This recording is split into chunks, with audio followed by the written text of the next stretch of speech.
भूर्भुवः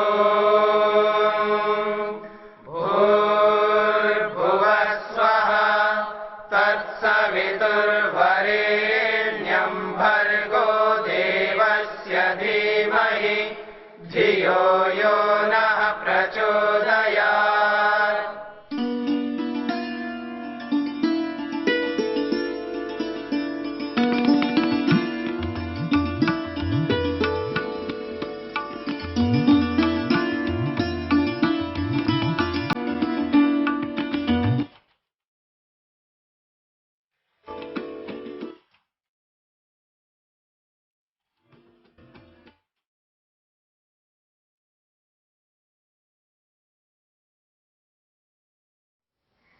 ओम।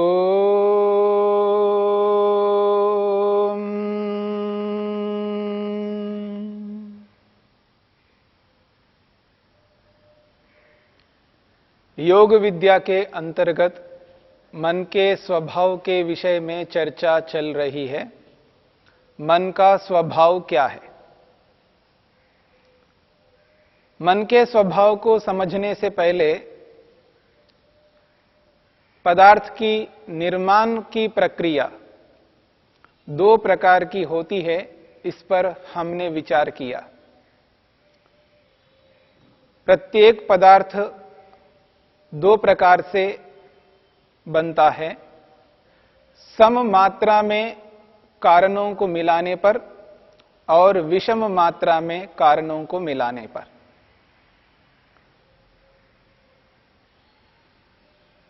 हमारा जो मन है वह मन क्या सम मात्रा में कारणों को मिलाने पर बना है अथवा विषम मात्रा में कारणों को मिलाने पर बना है?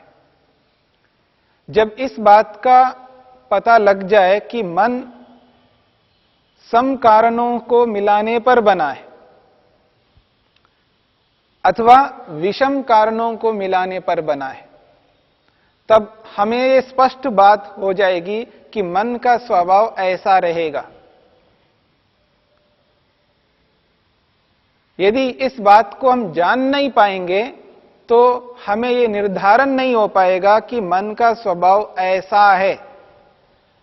उसके पीछे कोई आधार, कोई कारण होना चाहिए।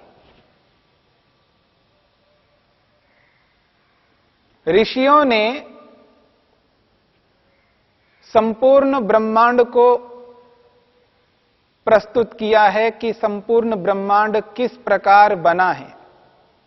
उनका जो मूल कारण है, उन मूल कारणों को हमारे समक्ष प्रस्तुत किया है और उन मूल कारणों से निर्माण की प्रक्रिया को व्यवस्थित रूप से हमारे सामने रखा है। आदि सृष्टि से लेकर के जब से इस सृष्टि की उत्पत्ति हुई, जब से ये संसार चल रहा है, तब से लेकर आज तक एक ही प्रक्रिया चलती आ रही है कि संसार की उत्पत्ति इन कारणों से हुई है। उन कारणों से कौन सा पदार्थ बना, उसके बाद क्या बना, उसके बाद क्या बना, ये जो प्रक्रिया है वो एक जैसी प्रक्रिया आज तक चलती हुई आ रही है। उस प्रक्रिया में परिवर्तन नहीं हुआ, बदलाव नहीं हुए। उसी प्रक्रिया को महर्षि वेदव्यास ने, महर्षि पतंजलि ने और अन्य ऋषियों ने हमारे समक्ष उस प्रक्रिया को प्रस्तुत की।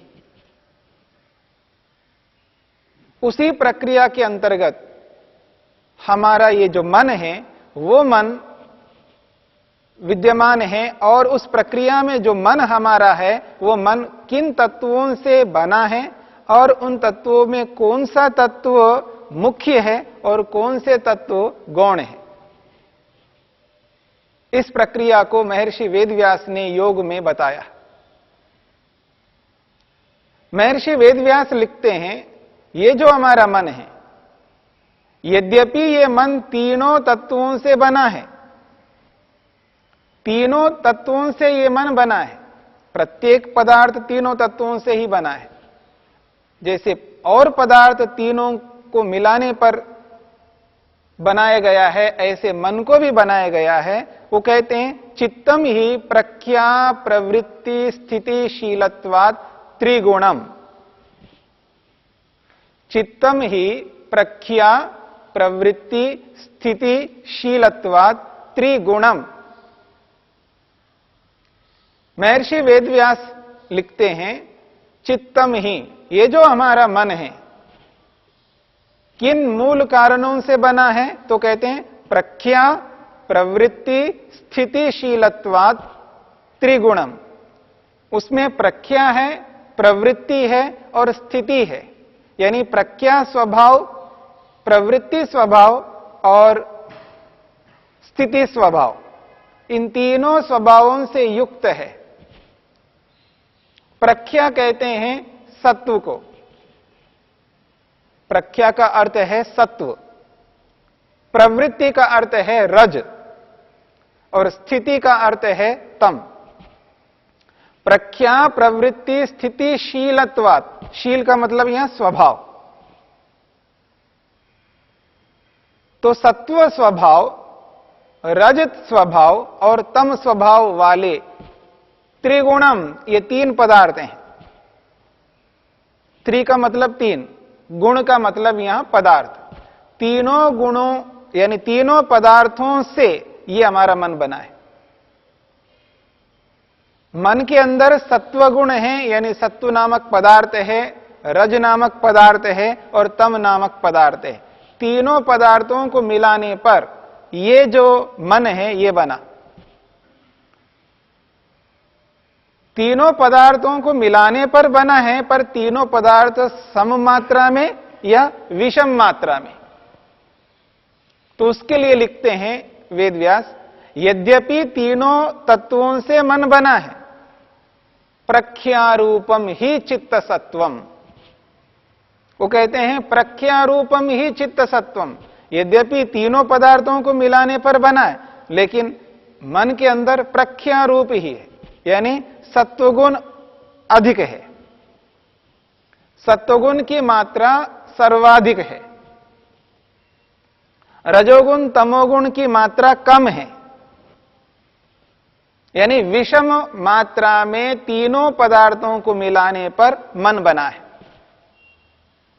इस बात की पुष्टि होती है। तीनों पदार्थों को मिलाने पर मन बना है, लेकिन तीनों में सत्वगुण अधिक है, सर्वाधिक है। इसलिए उन्होंने कहा प्रख्यारूपम ही चित्त सत्वम। ये तो सत्व गुण प्रधान वाला मन है, सत्वगुण प्रधान वाला मन है। और जिसमें जिसकी मात्रा अधिक होती है, उस स्वभाव से उस पदार्थ को कहा जाता है।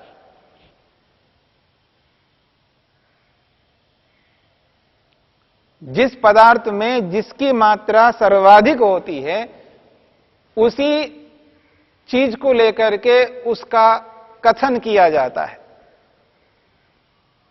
खीर बनाई जाती है, खीर खाई जाती है। खीर किससे बना है? कोई नहीं कहता चावल से बना है, चीनी से बनी है। ना खीर चावल से बनी है, ना चीनी से बनी है। खीर बनी है दूध से। क्यों? क्योंकि दूध की मात्रा सर्वाधिक है उसमें।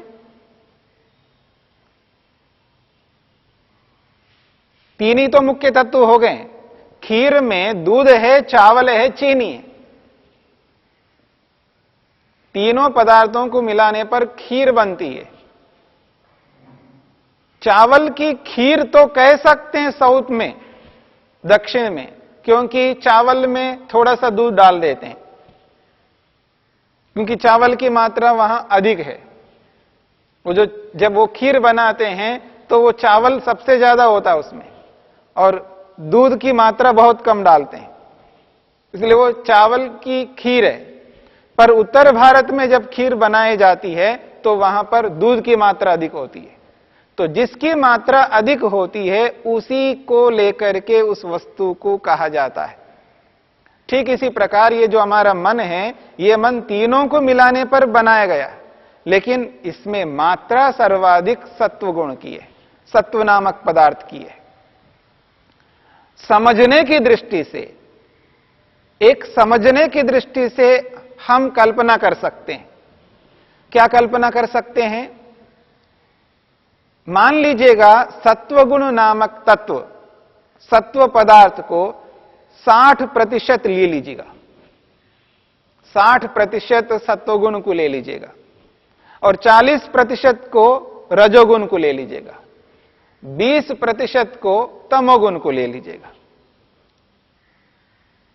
तो 60% सत्वगुण, 40% रजोगुण और 20% तमोगुण, तो इन तीनों को मिलाएंगे तो 100% बन गया। फिर मन को बना लिया 60, 40 और 20, 120 कर दिया। 60%, 40% और 20%, 120% करते हैं, 100% ना करके। तो 120% बना करके हम इसको देखते हैं, तो एक में 60, एक में 40 और एक में 20। तो जितना सत्वगुण है इसमें, उससे कम मात्रा में, उससे 20% कम मात्रा में रजोगुण है, रजोगुण से भी 20% कम मात्रा में तमोगुण है।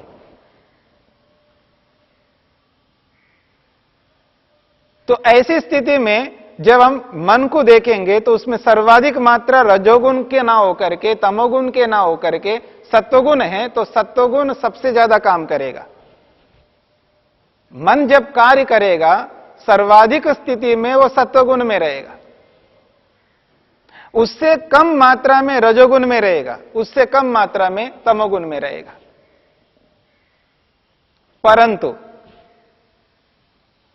परंतु मन की जो स्थिति बनेगी, मन के कार्य करने की जो स्थिति बनेगी, वो हमारे ज्ञान के ऊपर निर्भर करेगा। जैसा ज्ञान हमारे में होगा, उस ज्ञान के आधार पर मन कार्य करता रहेगा और इन तीनों गुणों में परिवर्तन होता रहता है। ये तीनों गुण बदलते रहते हैं, एक स्थिति में नहीं रहेंगे। कभी तमोगुण उभर करके आएगा, तभी रजोगुण उभर करके आएगा, कभी सत्वगुण उभर करके आएगा। वो उभरते रहेंगे, परिवर्तित होते रहेंगे, लेकिन हम अपने ज्ञान पूर्वक उस मन को एक स्थिति में बनाए रखेंगे। जो गुण उभर करके आता है उसको उभार करके रखना, उसको उसी रूप में बनाए रखना, उसको दबने नहीं देना, दूसरे गुण को उभरने नहीं देना, यह हमारे ज्ञान के ऊपर निर्भर करता है। परिवर्तन दो प्रकार से होते हैं, एक आंतरिक परिवर्तन होते हैं, एक बाह्य परिवर्तन होते हैं। आंतरिक परिवर्तनों को हम नहीं रोक सकते, बाह्य परिवर्तनों को रोक सकते हैं। पदार्थ में दो प्रकार के परिवर्तन होते हैं, एक बाह्य परिवर्तन, एक आंतरिक परिवर्तन। आंतरिक परिवर्तन वो निरंतर चलते रहते हैं और बाह्य परिवर्तनों को समय के अनुसार, परिस्थिति के अनुसार, ज्ञान के अनुसार उनको बदला जाता है। तो ये जो मन में परिवर्तन होगा, ये ज्ञानपूर्वक परिवर्तन होगा, बाह्य रूप उसका बदलता रहेगा। और ये जो बाह्य रूप बदलता रहेगा वो हमारी देखने की स्थिति, पदार्थों को जब हम देखते हैं, पदार्थों के साथ जब जुड़ते हैं हम लोग, उन पदार्थों के साथ जुड़ने पर सामने वाली वस्तु जिस रूप में है उसके अनुरूप हम अपने मन को बना लेते हैं। उसके पीछे एक ज्ञान काम करता रहता है। यदि कोई वस्तु, सामने वाली वस्तु तमोगुणी वस्तु है, तमोगुणी वाली वस्तु है और तमोगुण वाली वस्तु सामने आ जाए, उस वस्तु को जब हम देखते हैं, यदि हमारा ज्ञान तमोगुण से युक्त है तो हम उस तमोगुण वाली वस्तु को तमोगुण से युक्त होकर के देखेंगे। और तमोगुण से युक्त ज्ञान का मतलब है अज्ञान। यदि हमारे मन में अज्ञान रहेगा तो अज्ञान से हम उस तमोगुण वाली वस्तु को तमोगुण से युक्त देख करके उसी तरह हम व्यवहार करेंगे, मन से वैसा ही सोचेंगे, वैसे ही भाव उत्पन्न करेंगे, उसको ग्राह्य मानेंगे, उसको ग्रहण करने योग्य मानेंगे। शराबी व्यक्ति जब शराब को देखता है, शराब तो अपने रूप में विद्यमान है, तमोगुण युक्त पदार्थ है, तो शराब को देखने वाला शराबी, उसका जो ज्ञान है वो तमोगुण से युक्त है, यानी अज्ञान से युक्त है। तो अज्ञान से युक्त होकर के उस शराब को ग्राह्य मानता है, ग्रहण करने योग्य मानता है। उसका ज्ञान उसी रूप में काम करेगा क्योंकि सामने वाली वस्तु उसी रूप में है। उसी वस्तु को शराब न पीने वाला भी देखेगा, उसी वस्तु को शराब न पीने वाला व्यक्ति देखेगा, पर उसका जो ज्ञान है वो और प्रकार का है, रजोगुण युक्त ज्ञान है उसका, यानी सत्वगुण और रजोगुण मिला जुला है। तो उस स्थिति में वो उस पदार्थ को ग्रहण नहीं करेगा और उस पदार्थ को ग्रहण ना करके वो दूसरे पदार्थों को ग्रहण करेगा, जिन पदार्थों में रजोगुण दिखाई देता है उसको। चमक धमक वाली वस्तुओं की ओर आकर्षित होगा जिसमें रजोगुण काम कर रहा होता है, रजोगुण उभरा हुआ होता है, रजोगुण आकर्षित कर रहा होता है वहां पर। तो वहां पर वो रजोगुण वाले पदार्थों के साथ जुड़ना चाहेगा और ऐसे पदार्थ को व्यक्ति देखता है, सामने वाले पदार्थ को, जब वो शांत दिखाई दे रहा है, वो शांत स्थिति में दिखाई दे रहा है और उसका ज्ञान भी सत्वगुण से युक्त है, यानी ठीक ज्ञान है, शुद्ध ज्ञान है। शुद्ध ज्ञान से सामने वाले पदार्थ को जब देख रहा होता है तो वो सत्वगुण को उभारता है और उसको भी वो ग्रहण करना चाहता है, लेकिन शांत भाव से ग्रहण करना चाहता है। तो ये जो पदार्थों को ग्रहण करने की स्थिति है वो हमारे ज्ञान के ऊपर निर्भर करता है। ज्ञान कैसा है हमारा, रजोगुण से युक्त ज्ञान है, तमोगुण से युक्त ज्ञान है या सत्वगुण से युक्त ज्ञान है। ज्ञान में परिवर्तन होता रहता है और जैसे जैसे ज्ञान में परिवर्तन होता रहता है वैसे वैसे सामने वाले पदार्थों को उस रूप में वो ग्रहण करने की चेष्टा करता है और वो सोच मन के अंदर उसी रूप में चल रहा होता है। इसलिए ज्ञान को भी हमें ध्यान रखना है और सामने वाली वस्तुओं को भी ध्यान रखना है। सामने वाली वस्तु यदि तमोगुणी है और हमारा ज्ञान सत्वगुण से युक्त है तो उसको ग्राह्य ना मान करके त्याज्य मानेगा, छोड़ने योग्य मानेगा।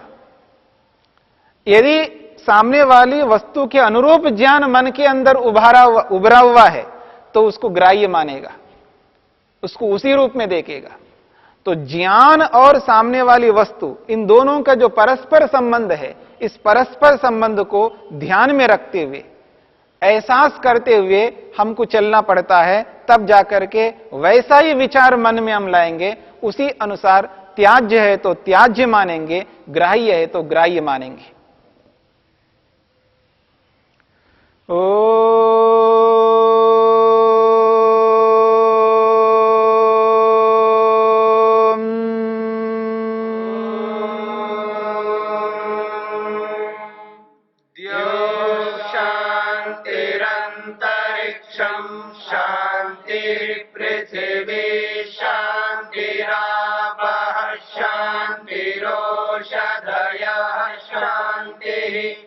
वनस्पतयः शान्तिर्विश्वे देवा शान्तिर्ब्रह्म शान्ति सर्वं शान्ति शान्तिरेव शान्ति शाम